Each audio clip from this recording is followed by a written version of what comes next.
सत्सङ्गत्वे निस्सङ्गत्वं निस्सङ्गत्वे निर्मोहत्वं निर्मोहत्वे निश्चलतत्वं निश्चलतत्वे जीवन्मुक्तिः पुनरपि जननं पुनरपि मरणं पुनरपि जननी जठरे शयनम् इह संसारे बहुदुस्तारे कृपया पारे पाहि मुरा.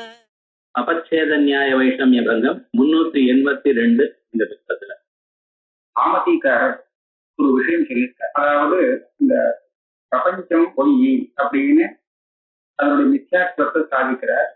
அனுமானத்தினால அது பிரபஞ்சம் சத்தியம் அப்படின்னு தெரிவிக்கிறது பிரத்யக்ஷம். அப்படியானால் இந்த பிரத்யக்ஷம் இந்த அனுமானம் இது ரெண்டுக்கும் விரோதம் இருக்குன்னு நம்ம ஒண்ணு சத்தியம் சொல்றது இன்னொன்னு மிச்சேன்னு சொல்றதுன்னு சொன்னா இந்த ரெண்டு பிரமாணத்துக்கும் விரோதம் இருக்கிறதா தான் ஆச்சு. அப்படியானால் இத ரெண்டுல ஏதோ ஒண்ணு தப்புன்னு சொல்லணும். அப்ப எதை தப்புன்னு சொல்றது? அனுமானத்தை சொல்லலாமா பிரத்யக்ஷத்தை சொல்லலாமா? இந்த சந்தேகத்துக்கு ஒரு அத்வைதி ஒரு இது சொல்றான், பதில் சொல்றான். இது எந்த மாதிரி இடத்துல சொல்றாங்கன்னா இதே மாதிரி சாமதிக்காரர் ஒரு இடத்துல சொல்றாங்க. ஸ்ருதி அத்வைதத்தை தெரிவிச்சு, ஆனா பிரத்யக்ஷாதி பிரமாணங்களோ துவைதத்தை தெரிவிச்சு இல்லையா? அப்ப துவைதத்தை போதிக்கக்கூடிய பிரத்யக்ஷாதி பிரமாணம் பிரபலமா ஸ்ருதி பிரபலமானு கேள்வி கேட்டார். கேட்டு என்ன பதில் சொல்றார்? ஸ்ருதிதான் பிரபலம். அதுக்கு என்ன ஹேது சொல்றது, என்ன காரணம் அப்படின்னு கேட்டா அபச்சேத நியாயம்னு பிரத்யக்ஷாதிகள் பிரவர்த்திக்கிறதுக்கு முன்னாடி ஸ்ருதி பிரவர்த்திக்கல. ஸ்ருதிங்கிறது அப்புறமா வந்து விஷயத்தை தெரிவிக்கிறது. அதனால ஸ்ருதியால வரக்கூடிய ஞானம் கடைசியில வரதுனால அதுக்கு பிராபல்யம் தூங்குது. அதான் முதல்ல தெரியறதுக்கும் அப்புறமா தெரியறதுக்கும் வித்தியாசம் இருந்தால் இங்க எதை நம்புவீங்கன்னு கேட்டா அப்புறமா தெரியறத தானே நம்பணும். முதல்ல ஒண்ணு தெரிஞ்சுது, அதுக்கு விரோதமா அப்புறம் தெரிஞ்சுது அப்படின்னு சொன்னா இப்ப எதை நம்பணும்? எதுக்கு பிராபல்யம்னு சொன்னா பிற்பாடு வந்ததுக்கு தான் பிராபல்யம். பிரத்யக்ஷாதிகள்லாம் நமக்கு ஸ்ருதிய ஆலோசனை பண்றதுக்கு முன்னாடி விஷயத்தை தெரிவிக்கிறது. வித்தியாசத்தை பத்தி நாம விசாரமே பண்ணாத சமயத்துல பிரத்யக்ஷ பிரமாணங்கள் தான் துவைதத்தை போதிக்கிறது. ஆனா ஸ்ருதி அப்புறமா வந்து அத்வைதத்தை போதிக்கிறது. அதனால பரமாக இருக்கிற காரணத்தினால ஸ்ருதிக்கு பிராபல்யம். அதனால ஸ்ருதியால பிரத்யக்ஷாதி பிரமாணங்கள் பாதிக்கப்படுகின்றன அப்படின்ட்டு இது எல்லாத்துக்கும் பாகம் உண்டு அவர் யுக்தி. அதனால ஸ்ருதிதான் பிரமாணம், பிரத்யக்ஷாதிகள்லாம் வியாபகாரிக்க விஷயம், இதுக்கு பரமார்த்த தத்துவம் கிடையாது சமதிகார. அதே சமாதானத்தை இங்கேயும் எல்லாரும் பிரத்யக்ஷ பிரமாணம் அது பூர்வம், முன்னாடி ஆலோசனம் இல்லாத சமயத்துல விஷயத்தை தெரிவிக்கக்கூடிய பிரமாணம். அனுமான பிரமாணம் ஸ்ருதியெல்லாம் அனுசந்தானம் பண்ணிட்டு அதுக்கு அப்புறம் அனுமானம் வந்திருக்கு, இந்த மித்யாத்வ அனுமானம். அதனால இது பின்னாடி வந்ததுனால இதுக்குதான் பிராபலம். இதுக்கு ஒரு மீமாம்சா நியாயம். என்ன மீமாம்சா நியாயம்னா அபச்சேத நியாயம்னு இருக்கு. அந்த ஜோதிஷ்டோமங்கிற சோமயாகத்துல பகிஷ்பவமானம் இத்தியாதி ஸ்தோத்திரங்கள் எல்லாம் பண்ணணும். அந்த ஸ்தோத்திரம் பண்றதுக்கு ரித்விக்குகளும் எஜமானனும் ஒரு கிரமமாக ஒருத்தர் தொட்டுண்டு நடந்து போகணும். அந்த பகிஷ்பவமான ஸ்தோத்திரத்துக்காக நடந்து போய் அங்க இருந்து அந்த ஸ்தோத்திரம் பண்ணணும் அப்படின்னு ஒரு நியமம் இருக்கு. அது ஒரு கிரமம் எல்லாம் சொல்லியிருக்கார். அத்வரியோ பிரஸ்தோதா, பிரஸ்தோதாரம் உத்தாதா, உத்தாதாரம் பிரம்மா, பிரம்மானம் யஜமானா, யஜமானம் பிரசாஸ்தா, இந்த மாதிரி இந்த 6 பேர் சுட்டுண்டு முன்னாடி போகக்கூடியவனுடைய கஷ்டத்தை கெட்டியா பிடிச்சிட்டு இருப்பான். பின்னாடி போறோம் சுட்டு போகாம இருந்துருக்கா. இப்படியாக இந்த ரயில் வண்டி போற மாதிரி இப்படி போவான். இப்படி போகும்போது இது போக வேண்டிய ஒரு விதி. இப்படி போகும்போது யாராவது ஒருத்தன் விட்டுட்டான்னு சொன்னா, முன்னாடி விட்டுட்டாங்கன்னா அப்போ தோஷம், அதுக்கு பிராயஷ்சித்தம். இப்போ உதாரணமாக பார்த்தோம்னா எதி உத்காதா அபச்சேதா, உத்காதா முன்னாடி போறவனுடைய இதை விட்டுட்டான், விச்சேதம் ஆயிடுச்சு, இதான் அபச்சேதம்னு. இப்ப விட்டு போச்சுன்னா என்ன பண்றதுன்னு கேட்டா பெரிய இந்த எந்த யாக பிரயோகம் இப்ப நடந்துட்டு இருக்கு, இந்த யாகத்தை தட்சிணை இல்லாமல் பூர்த்தி செஞ்சுட்டு மறுபடியும் இதே யாகத்தை பண்ணணும். எஜமானம் சரி உத்காதா விட்டான்னு சொன்னா இப்படி செய்யணும். இதே மாதிரி பிரதிஹர்த்தா விட்டுட்டான்னா அப்ப என்ன பண்ணோம்னா இந்த யாகத்துல முதல்ல ஓரளவுக்கு தான் தட்சிணை சொல்லியிருந்தா, துவாதசம் தட்சிணா, 112 மாடு இத்தியாதிகள் எல்லாம் சொல்லுது. இப்ப என்னன்னா தட்சிணை மாறும். சர்வஸ்வம் தட்சிணா எது பிரதிகர்த்தா அபச்சிந்தியா சர்வஸ்வம் தத்யா. இந்த எஜமானன் தன்னுடைய சர்வஸ்வத்தை தட்சிணையாக கொடுக்கணும். இது தனித்தனி. உத்காத அபச்சேதம் ஏற்பட்டதுன்னா இந்த பிரயோகத்தை தட்சிணை இல்ல, அடுத்த பிரயோகம் ஒண்ணு பண்ணணும். அதுல அந்த தட்சிணையை கொடுத்துடணும். எந்த தட்சிணைனா ஏற்கனவே சங்கல்பம் பண்ணப்பட்ட அந்த தட்சிணை முதல் பிரயோகத்துல இல்லாட்டாலும் அடுத்த பிரயோகத்துல அதை கொடுக்கணும். பிரதிகர்த்தா விட்டுட்டாங்கன்னு சொன்னா அப்ப சர்வஸ்வத்தை கொடுக்கணும்னு தனித்தனியா வாக்கியம் இருக்கு. இப்போ ஒரு பிரயோகத்துல இப்படி ஆச்சுன்னு வச்சுப்போம். முதல்ல பிரதிகர்த்தா விட்ட, முதல்ல இல்ல உத்காதா விட்ட, ஏதோ எந்த கிரமம் வச்சுக்கலாம். முதல்ல உத்காதா விட்ட உடனே இந்த பிரயோகத்துல தட்சிணை கிடையாது, மறுபடியும் பிரயோகம் பண்ணி ஆகணும், அதுலதான் தட்சிணை உண்டு அப்படிங்கறதுதான் இப்ப தீர்மானமாச்சு. உத்காதா விட்டதுக்கு பிராயச்சித்தம் இத்த நேரத்துக்கெல்லாம் அதுக்கப்புறம் பிரதிகர்த்தாவும் விட்டு போச்சு, அவனும் விட்டுட்டார். இப்ப என்ன பண்றது? இத பார்த்தோம்னா இந்த பிரயோகத்துல சர்வஸ்வ தட்சிணை கொடுக்கணும்னு. முதல்ல அபச்சேதத்துக்கு சாஸ்திரம் சொல்றது பிராயச்சித்தம், அதை பார்த்தா இந்த பிரயோகத்துல தட்சிணை கிடையாதுன்னு வரும். ஆனா ரெண்டாவது பிராயச்சித்தத்தை பார்த்தோம்னா ரெண்டாவது நிமித்தம் இருக்கு, பிரதிகர்த்த அபச்சேதம்ங்கிற நிமித்தம். இதுக்கு சொன்ன பிராயச்சித்தத்தை பார்த்தோம்னா இதே பிரயோகத்துல சர்வஸ்வத்தை தட்சிணையாக கொடுக்கணும்னு. அப்ப இது விரும்பி செய்ய முடியாது. இப்போ இந்த பிரயோகத்துல தட்சிணையே இல்லாமலும் சர்வஸ்வத்தையும் தட்சிணையாக கொடுக்கறதும் அனுஷ்டானம் பண்றது இது முடியாது இல்லையா? இது விருப்பம். இப்ப என்ன பண்றது? இப்ப பிரச்சனை வரும், சந்தேகம். அப்போ ஜெய்மினி என்ன சொல்லி கொடுக்குறாருன்னா, அப்புறமா எந்த நிமித்தம் வந்ததோ அதை அனுஷ்டானம் பண்ணு. அதனுடைய நிமித்தத்துல முன்னாடி போய்விட்டது உத்காதா, அப்போ உனக்கு தோணுது இந்த பிரயோகத்துல தட்சிணை கொடுக்கக்கூடாதுன்னு தோணும். அடுத்தபடியா அப்புறமா விட்டது யாரு? பிரதிகர்த்தா. பிரதிகர்த்தா விட்டால் இதே பிரயோகத்துல சர்வஸ்வ தட்சிணை கொடுக்கணும்னு சொல்லியிருக்கு இல்லையா? அதுக்குதான் பிராமாண்யம், அதைத்தான் அனுஷ்டானம் பண்ணணும் அப்படின்னு தீர்மானம் இருக்கு. இதுதான் அபச்சேதங்க. பூர்வம் பரமாக ரெண்டு இருந்தால், ரெண்டுக்கு விரோதம் ஏற்பட்டால் பரமாக இருப்பது பிரபலம், பூர்வமாக இருப்பது துர்பலம் அப்படின்னு இவர் ஜெய்மினி சொல்லியிருக்கார். பௌர்வாபரியே பூர்வ தௌர்பல்யம். பூர்வ தௌர்பல்யம்னா பரப்பிராபல்யம்னு. முதல்ல உள்ளது துர்பலம் அப்படின்னு சொன்னா அடுத்தது பிரபலம் தானே. பின்னாடி வரத்துக்கு பிராபல்யம் ஜாஸ்தி. பிரகிருதிவதுன்னு ஒரு திருஷ்டாந்தத்தை கொடுத்து அவர் சித்தாந்தம் பண்ணிட்டார். இந்த இந்த நியாயத்தை இங்க நாம கொண்டு வரலாம். ஆலோசனம் இல்லாத விசாரம் இல்லாத சமயத்துல பிரத்யக்ஷாதி பிரமாணங்கள் முதல்ல துரிதத்தை காமிச்சு, அதனால இது முதல்ல பிரவர்த்திச்ச பிரமாணம். அப்புறமா அதிகாரிக்கு பின்னாடி விஷயத்தை தெரிவிக்கிறது.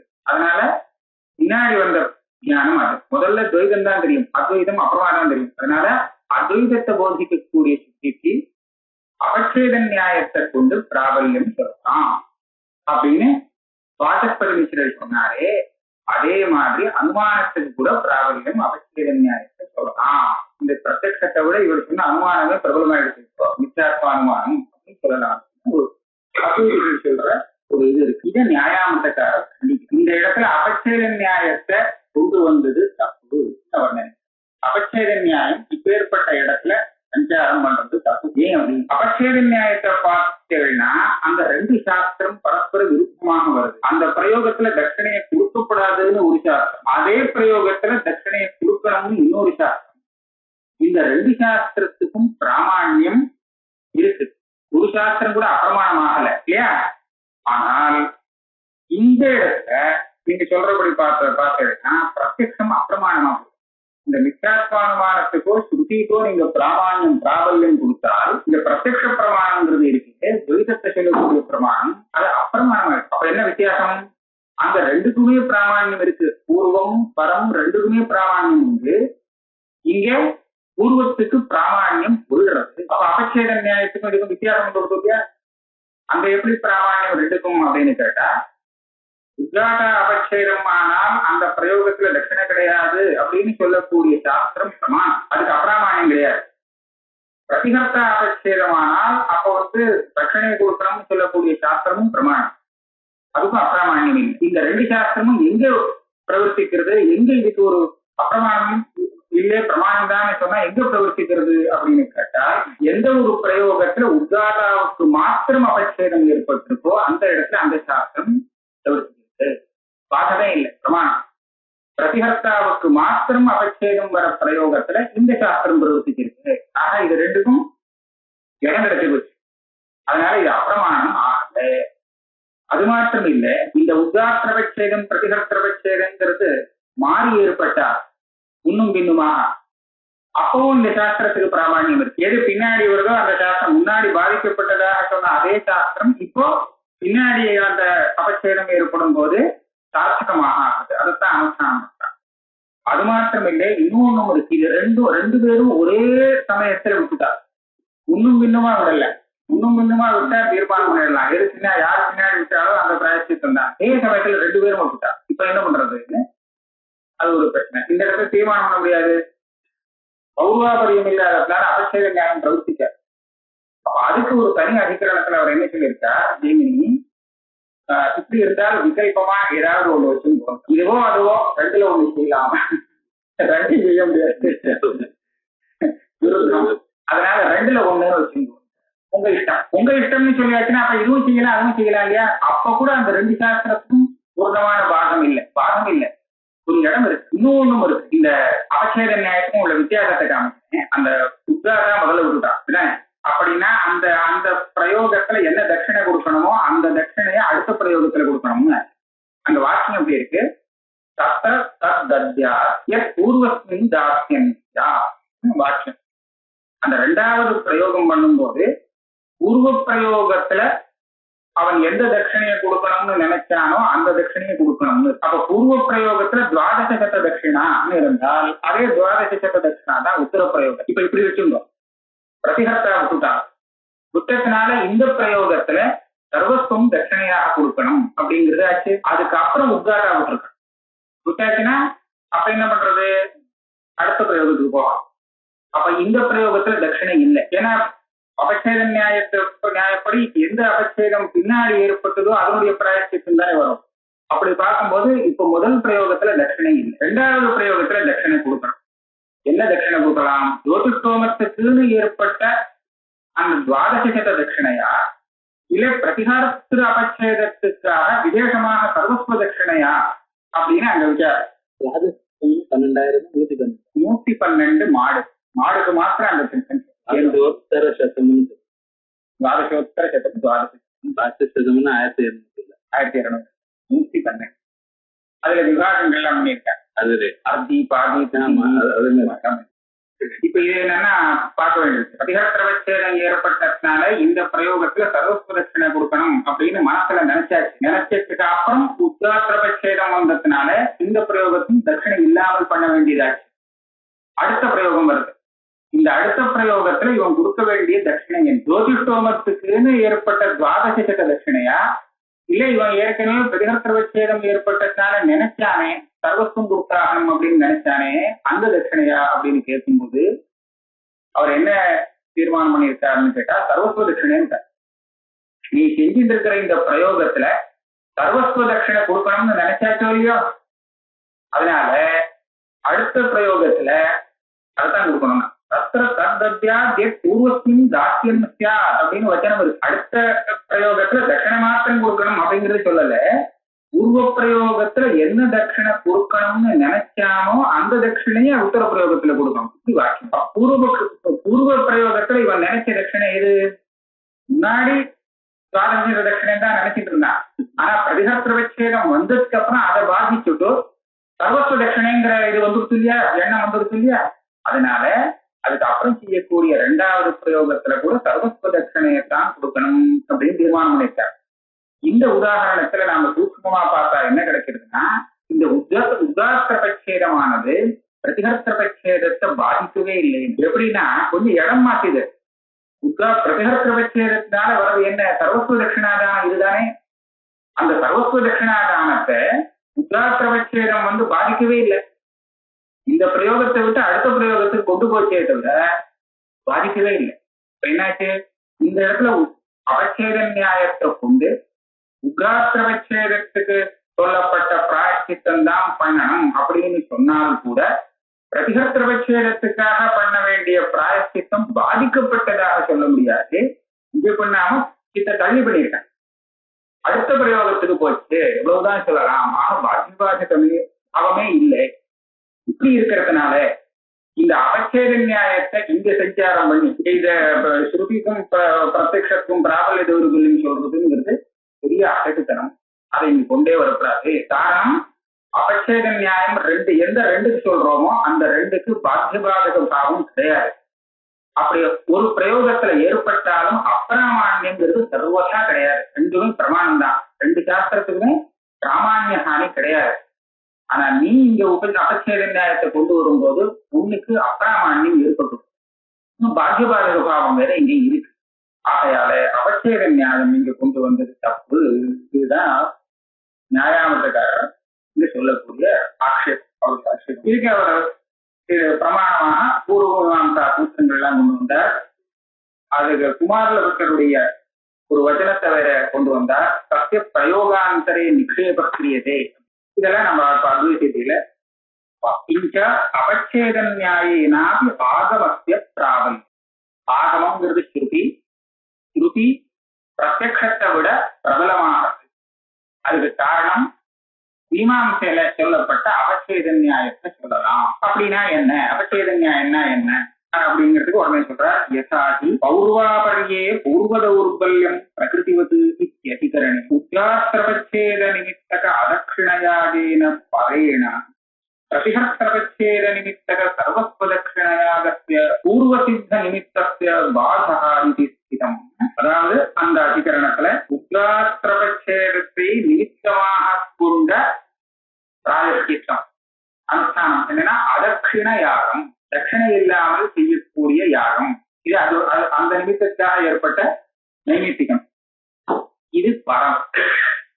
அப்புறமா ஏற்பட்டது உத்காத்திரபட்சேதமானதுனால இது பரம். முன்னாடி பரையேனா பிரதிஹஸ்திரபச்சேத நிமித்தக சர்வஸ்வதட்சிணயாகஸ்ய பூர்வசித்த நிமித்தஸ்ய. முன்னாடி ஏற்பட்ட பிரதிஹஸ்திரபச்சேத நிமித்தமாக ஏற்பட்டது என்ன, அந்த யாகத்துல சர்வஸ்வ தட்சிணை கொடுக்கணும் அப்படிங்கிற யாகம், அதுக்கு பாகம் ஏற்பட்டது. இரண்டாவது நாள் முதல் இதுக்கு பாகம் ஏற்பட்டதுன்னு அந்த அதிகரணத்துல அதே போல இங்கேயும் உதீத்திய ஆகமின்னா, உதீத்தியன்னா பச்சாத் அப்புறமா வரக்கூடியதுன்னு, அப்புறமா வரக்கூடிய ஆகமும் ஸ்ருதி இருக்கு. அதனாலே பூர்வசிய பிரத்யக்ஷ ஆகமம் வந்து போதிக்கிறது, போதத்தை ஏற்படுறதுக்கு முன்னாடியே வேலை செஞ்சு பிரவர்த்திச்சுட்டு இருக்கிற இந்த பிரத்யக்ஷாதி பிரமாணங்களுக்கு பாதம் ஏற்படும். அப்புறமா வந்து அதை பாதிச்சுடுறது முன்னாடி உள்ளது. லோகத்துல சாதாரணமா அப்படிதான் நியமம். முதல்ல எது தெரிகிறதோ அது அப்புறமா வர ஞானத்தினால பாதிக்கப்படும். முதல்ல தெரிஞ்சதை வச்சுட்டு அப்புறம் வந்ததை பாதிக்கிறது இல்லையே. சர்ப்பம் அப்படின்னு முதல்ல பார்த்துட்டு இருக்கான், சர்ப்பம் தான் அப்படின்னு தீர்மானம். இத்தனை நேரத்துக்கு கிட்ட போனவங்க ரஜ்ஜுன்னு தெரிஞ்சுது. இப்ப வந்து ரஜ்ஜுன்னு தெரிகிறது சமயா, சர்ப்பங்கிறது சமயா அப்படின்னு கேட்டா நாம வந்து ரஜ்ஜுவை தான் இப்ப பிரமாணமா எடுத்துக்கோம். ரஜ்ஜுன்னு தெரியறது பிரமாணம், சர்ப்பம்னு தெரிஞ்சது. இதுக்கு அப்புறம் மறுபடியும் இதுல ஏதாவது சந்தேகம் வந்து விட்டுச்சுன்னா முதல்ல இது பிரமாணமா இருக்கலாம். ஆனா ஒரு சாதாரணமான ஒரு இதை பார்த்தா, நியாயத்தை பார்க்கும்போது பின்னாடி தெரியறதுக்கு பிராபல்யம் உண்டு. இந்த நியாயத்தை கொண்டு தீர்மானம் பண்ணி இப்ப நியாயம் கேட்கிறார். நானும் ஒரு நியாயாமத்துக்கார் பிரதிஹஸ்திரபச்சேத நிமித்தக சர்வஸ்வ தட்சிண யாகஸ்ய பிரதிஹர்த்திரு மாத்திர அபச்சேதே யுகபத அபச்சேதே கிரமேண அபச்சேதேபி பிரதிஹஸ்திரபச்சேதஸ்ய பச்சாத்வேச்ச அவகாசः இது யுக்தः உத்காத்திரபச்சேத நிமித்தக அதக்ஷிணயாகேன பாதः.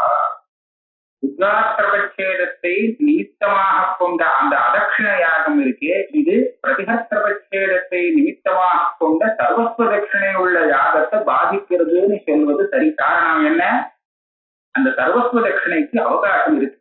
எப்ப அவகாசம் இருக்கு, பிரதிஹர்த்திர மாத்திர அபச்சேதே, பிரதிஹர்த்தா மாத்திரம் அபச்சினான்னு சொன்னா அப்போ சர்வஸ்வ தட்சிணை தான். யுகபத அபச்சேதே ரெண்டு பேரும் ஒரே சமயத்துல அபச்சேதமாச்சுன்னு சொன்னா அப்பவும் விகல்பமாக அதுக்கு அவகாசம். கிரமேண அபச்சேதேபி பிரதிஹர்த்த அபச்சேதஸ்ய பச்சாத்தே. வரிசையா ரெண்டு பேரும் விட்டாலும் பிரதிஹர்த்தா பின்னாடி விட்டானே ஆனா அது பச்சாத்து வந்ததுன்னா அப்பவும் சர்வஸ்வ தட்சிணை தான். ஆனா சர்வஸ்வ தட்சிணைக்கு அவகாசம் இது. அந்நியதா அதுக்கு ஒரேடியா அந்த சர்வஸ்வ தட்சிணா யாகம் பண்றதை சாந்தி தப்பு அப்பிரமாணம்னு சொல்லிட்டா சாஸ்திரமே அப்பிரமாணமா. यदि प्रतिहर्ता अपचिद्येत सर्ववेद संगत्याति शास्त्रम् अप्रमाणम् स्यात्. अतएव विप्रतिषेधात् विकल्पस्यात् इत्यधिकरणे द्वयोर्युगपदपच्छेदे विकल्पः उक्तः. அதான் ரெண்டு பேரும் ஒரே சமயத்துல விட்டால் விகல்பமாக எந்த பிராயச்சித்தவனம் பண்ணலாம் அப்படின்னு இந்த அதிகரணத்துல சொல்லப்பட்டிருக்கு. விप्रतिषेधात् विकल्पस्यात् அப்படிங்கிற அதிகரணத்துல இந்த விஷயம் சொல்லப்பட்டிருக்கு. அது மாத்திரம் இல்லை, இங்க यदि उद्गाता जघन्यस्यात् पुनर्यज्ञे सर्ववेदसंगत्यात् यथेतरस्मिन् इत्यधिकरणे उद्गात्रपच्छेदस्य प्रतिहस्त्रपच्छेदात् परत्वे उद्गात्रपच्छेद निमित्तं पूर्वं प्रयोगं दक्षिणाहीनं सम्पाद्य कर्तव्य ज्योतिष्टोमस्य द्वितीय प्रयोगे तद्दद्याद्यत् पूर्वस्मिन् दास्यं स्यात् इति श्रुत्युक्ताया दक्षिणा सा पूर्वभावि प्रतिहस्त्रपच्छेद निमित्तक पूर्वप्रयोगस्थ सर्वस्वदिष्टायाः अबाधेन सर्वस्वरूपैव न तु या ज्योतिष्टोमे नित्या द्वादशशत रूपा. இது மூணாவது. இந்த அதிகரணத்துல என்ன சொல்லியிருக்காருன்னா, உத்காத்திரபட்சேதம் பிரதிஹஸ்திரபட்சேதத்துக்கு அப்புறம் ஏற்பட்டால் அப்ப உத்காத்திரபட்சேதத்துக்காக அந்த பிரயோகத்துல தட்சிணை இல்லாமல் அந்த பிரயோகத்தை முடிச்சுட்டு மறுபடியும் செய்யக்கூடிய இன்னொரு பிரயோகம் இருக்கு. அந்த பிரயோகத்துல எந்த தட்சிணையை கொடுக்கலாம்னு விசாரித்து நிச்சயமாக துவாதச ரூப தட்சிணைங்கிறது இல்லை. ஏன்னா பிரதிஹஸ்திரபட்சேதம் ஏற்பட்டதுனால அந்த சர்வஸ்வ தட்சிணை கொடுக்கணுங்கிற திஷ்டான கொடுக்கணுங்கிற இச்சை ஏற்பட்டாச்சு எஜமானனுக்கு. அதனால சர்வஸ்வ தட்சிணையத்தான் அந்த உத்தர பிரயோகத்துல கொடுக்கணும் அப்படின்னு தீர்மானம் பண்ணியிருக்காங்க. அதனால இந்த இடத்துல அந்த உத்காத்திரபட்சேதம் பிரதிஹஸ்திரபட்சேதத்தை ஒரே அடியா பாதிக்கல. அதனால பிரதிஹஸ்திரபட்சேதத்தால ஏற்படக்கூடிய சர்வஸ்வ தட்சிணாதானம் என்பது இந்த பிரயோகத்திலே விட்டு அடுத்த பிரயோகத்தில் என்னதான் வித்தியாசம். சர்வஸ்வ ரூபைவ நது யா ஜோதிஷ்டோமே நித்யா துவாதச ரூபா தஸ்மாத் ந பிரதிஹஸ்திரபட்சேதஸ்ய சர்வதா பாதா. அந்த பிரதிஹஸ்திரபட்சேதம் ஒரேடியா பாதிக்கப்பட்டதாக இல்லை. இந்து பிரயோகாந்தரே நிக்ஷேபா. அடுத்த பிரயோகத்துல இதை இங்கேந்து தூக்கி அங்க போட்டா உக்தம் துக்தீகாயாம் சத்திய பிரயோகாந்தரே நிக்ஷேபா. சர்வஸ்வ தட்சிணை இருக்கே அதை அடுத்த பிரயோகத்துல கொண்டு போக வேண்டும். இது ஒரு விதமா சொன்னாரா. இதெல்லாம் உத்காத்திரபட்சேதத்தை எடுத்தா சொல்றாருன்னா இந்த மாதிரி இங்க இல்ல, நீ சொல்ற இடத்துல இந்த மாதிரி இல்லை, அங்க அப்பிராமான்யம் இல்லைன்னு இன்னொரு யுக்தி சொல்ற. இந்த யுக்தி இம்மாதிரி அப்பிச்ச கிரமிக நிமித்தத்வயேன கிரமேண அதक्षिण सर्वस्व दक्षिणयो प्रयोगयोः संभवेन विरोध एव नास्ति. यथा बदरफले கிரமிக நிமித்தவத்தோகோ ஷாம ரத்த ரூபயோ. இந்த இழந்த பழம் இருக்கு, இது ஆரம்பத்துல முதல்ல பச்சையா இருக்கு, அதுக்கப்புறம் பழுத்தாச்சுன்னா சிவப்பா போகும். அந்த பச்சை ரூபம் இருக்கு, அந்த ரூபத்துக்கும் சிவப்புங்கிற ரூபத்துக்கும் ஒரே சமயத்துல விரோதம். ஆனா முன்னும் பின்னுமா இருந்தோம். முன்னும் பின்னுமா இருந்தால் விரோதமே இல்லை. ஒரே அதே பலத்துல முன்னாடி பச்சை அப்புறம் சிவப்பு கிரமிகமாக வரும். இது விரோதம் ஒண்ணும் இல்லையோ. இதே மாதிரி இந்த திருஷ்டாந்தமாக கிரமிக நிமித்தவத்தோகோ பதரஃபலே ஷியாம ரத்த ரூபே. முதல்ல ஏன் பச்சையா இருக்குன்னா அதுக்கு காரணம் அது பழுக்கல, அதனால இப்படி இருக்கு. எப்ப சிவப்பாக எடுத்து அது பாக்கமா எடுத்து பக்குவமாச்சு இப்படி ஆயிடுச்சு. இதுதான் அதுக்கு நிமித்தம். முன்னாடி பக்குவமாகல அதனால அப்படி இருந்தது, இப்ப பக்குவமாச்சு இப்படி இருக்குதுன்னு சொல்றோம். ஆக அந்த ரத்த ரூபம் ஹரித ரூபம் இருந்தும் கிரமமாக ஒரே பழத்துல இருக்கிறதுக்கு நிமித்தம் காரணம், ரெண்டு நிமித்தம் காரணம். இதே போல இந்த யாகம் இருக்கே, இப்ப செய்ய வேண்டிய யாகம், இது முன்னாடி அது சர்வஸ்வ தட்சிணம் கொடுக்க வேண்டியதாக இருந்தது. இப்போ தட்சிணையை கொடுக்காம செய்யும்படியாக அதே யாகம் மாறி போச்சு. ஒரே இழந்த பழம் முன்னாடி பச்சையாகவும் பின்னாடி ரத்த ரூபமாகவும் சிவப்பாகவும் மாறினா மாதிரி இவன் செஞ்சுட்டு இருக்கக்கூடிய அந்த ஒரு யாக பிரயோகம் பிரதிஹஸ்திரபட்சேதம் ஏற்பட்ட போது சர்வஸ்வ தட்சிணை கொடுக்கும்படியாகவும், உத்காத்திரபட்சேதம் ஏற்பட்டதுக்கு அப்புறம் தட்சிணையே இல்லாமல் செய்யும்படியாகவும் இப்படியாக ஆயிடுச்சு. இந்த மாதிரி ரெண்டு விதமான இது அவஸ்தை உள்ளதாக ஆயிடுச்சு.